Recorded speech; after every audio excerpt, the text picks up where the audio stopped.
Bismillahirrahmanirrahim. Assalamualaikum warahmatullahi wabarakatuh. Ya, baik di sini izinkan terlebih dahulu memperkenalkan diri. Saya Muhammad Maulana dari kelas 5B. Di sini akan membuat video terkait untuk menjawab pertanyaan UTS Tafsir Tarbawi. Untuk pertanyaan pertama, apa yang Anda ketahui terkait Tafsir Tarbawi? Yang saya ketahui terkait Tafsir Tarbawi itu sendiri ia berasal dari tersusun atas dua kata, tafsir tarbawi. Tafsir sendiri itu berasal dari kata tafsiru yang merupakan bentuk massa dari fasaro yang berarti menyingkap gitu atau mengungkapkan. Kemudian ada juga yang menjelaskan terkait makna tafsir yang lain, yaitu menerangkan atau menjelaskan yang masih sampar atau masih abu-abu, yang masih belum jelas gitu ya. Kemudian ada juga pendapat menurut Man Al-Qattan, yaitu tafsir itu berarti mengungkap, menyingkap gitu ya, menyingkap. Jadi tafsir itu bisa diartikan sebagai suatu usaha menjelaskan, menerangkan atau mengungkapkan, menyingkap apa yang masih samar atau masih belum jelas. Kemudian untuk tarbawi itu sendiri bermakna sebagai suatu pendidikan yang diberikan kepada anak untuk mengembangkan segala potensi yang dimilikinya secara bertahap dan juga dengan penuh kasih sayang. Jadi jika kita gabungkan dua kata antara tafsir serta tarbawi ini, bisa memiliki dua makna ya, dua makna. Yang pertama yaitu suatu nama mata kuliah di jurusan pendidikan agama Islam di perguruan tinggi terkait untuk menafsirkan atau menjelaskan ayat-ayat terkait pendidikan gitu ya, ayat-ayat terkait pendidikan. Dan makna yang kedua itu bisa sebagai suatu usaha menafsirkan atau memahami ayat-ayat Al-Quran dengan secara pedagogis gitu ya, untuk memahami ayat-ayat Al-Quran dalam makna pendidikannya. Mungkin seperti itu. Kemudian untuk pertanyaan yang kedua terkait pendekatan apa yang dapat digunakan untuk dalam tafsir tarbawi ini. Pertama itu ada yang saya itu terkait pendekatan pedagogis, yaitu Al-Quran itu merupakan petunjuk gitu ya, petunjuk bagi seluruh umat manusia. Dan menurut salah satu ahli yaitu Ibnu Faris menerangkan bahwa petunjuk ini, Al-Quran ini adalah hidayah yang berarti sebuah bimbingan dan juga sebuah kelembutan. Dan kita tahu bahwa bimbingan dan juga kelembutan itu adalah salah satu aspek penting yang berkaitan dengan pendidikan. Begitu. Oleh karena itu, pendekatan pedagogis ini atau secara pedagogis ini merupakan juga salah satu cara pendekatan yang dikembangkan dalam memahami ayat-ayat Al-Quran. Dengan asumsi dalam pendekatan pedagogis ini, dengan memahami ayat-ayat Al-Quran itu dengan dasar asumsi bahwa pendidikan itu adalah salah satu tujuan utama dalam Al-Quran gitu ya. Itu untuk pendekatan pedagogis. Yang kedua itu ada pendekatan bayani. Nah, pendekatan bayani ini juga merupakan pendekatan yang bermakna dalam dibahas secara kaidah kebahasaan gitu ya, kebahasa Arab yang melibatkan aspek psikologis seperti itu. Dan kita tahu psikologis itu juga merupakan salah satu aspek penting yang berkaitan dengan pendidikan terkait kita dalam melakukan bimbingan dan pembelajaran dalam pendidikan seperti itu mungkin. Itu untuk pendekatan dalam tafsir tarbawi. Kemudian untuk terkait pertanyaan nomor 3 terkait metode yang digunakan dalam tafsir tarbawi, ada dua metode sebenarnya, yaitu maudhu'i atau yang urayan itu tahlili. Namun yang sering digunakan dalam tafsir tarbawi ini ialah maudhu'i atau tematik, karena ya tematik lebih tersusun gitu ya. Dan kita tahu bahwa metode maudhu ini berangkat dalam satu tema, jadi kita menemukan tema yang akan kita bahas, yang kemudian kita membahasnya berdasarkan tema yang kita tentukan tadi. Untuk kita gali, kita ungkap makna-makna pendidikan atau tarbawi tadi dalam tema-tema atau ayat-ayat yang kita himpun tadi. Seperti itu mungkin untuk metode, meskipun memang ada metode lainnya, tahlili dan sebagainya, namun kebanyakan dalam tafsir tarbawi itu yang dipergunakan ialah metode maudhu'i atau metode tematik, seperti itu. Selanjutnya terkait pertanyaan yang keempat, yaitu istilah-istilah dalam pendidikan.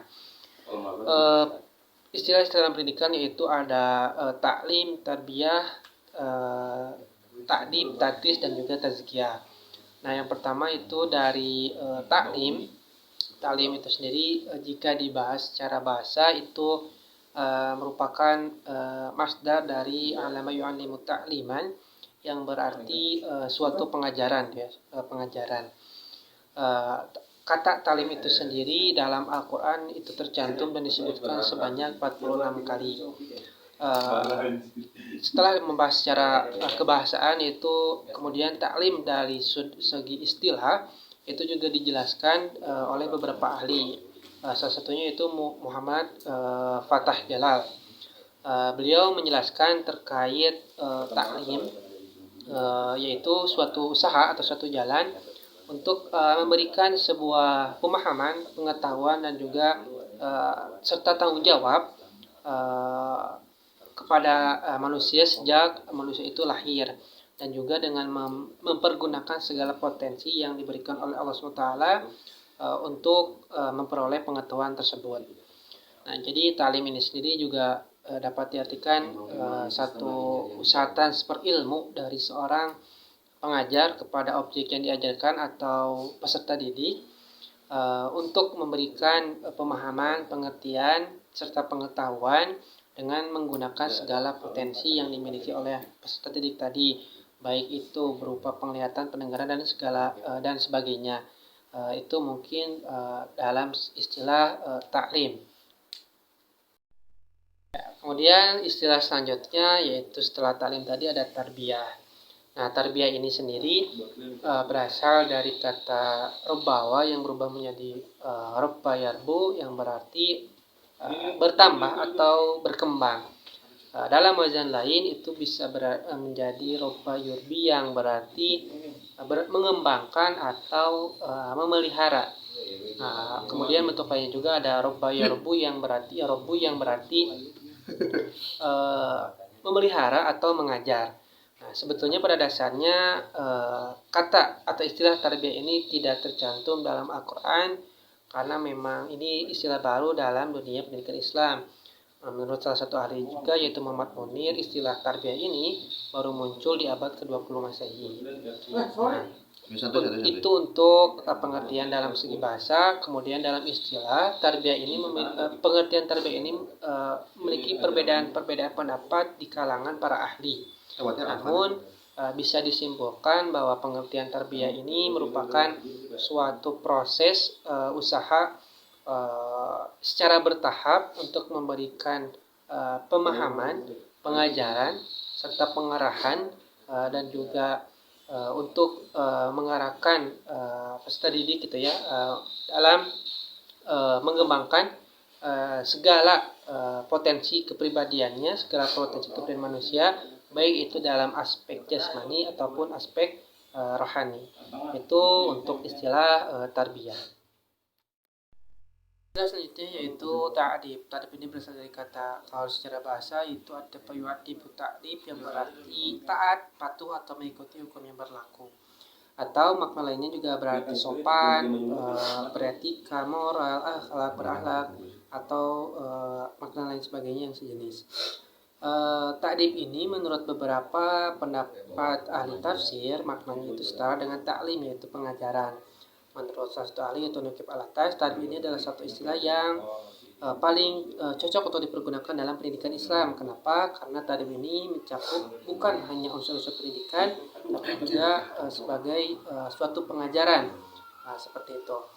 Nah, setelah dibahas sedikit secara pengertian bahasa dan istilah tadi menurut beberapa ahli terkait pengertian ta'dib, Jadi ta'dib ini juga bisa diartikan sebagai proses pendidikan atau pengajaran secara bertahap yang tidak hanya untuk memberikan pemahaman, pengertian, namun juga untuk menjadikan manusia dapat merealisasikan apa yang didapat dari pengetahuan tadi untuk didapat diaplikasikan di kehidupan sehari-hari atau di kehidupan nyatanya, agar menjadikan manusia itu dapat menjadi seorang yang berakhlak mulia.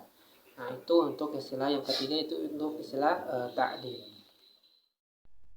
Istilah selanjutnya yaitu tadris. Nah, tadris ini berasal dari kata daros yang berarti pengajaran.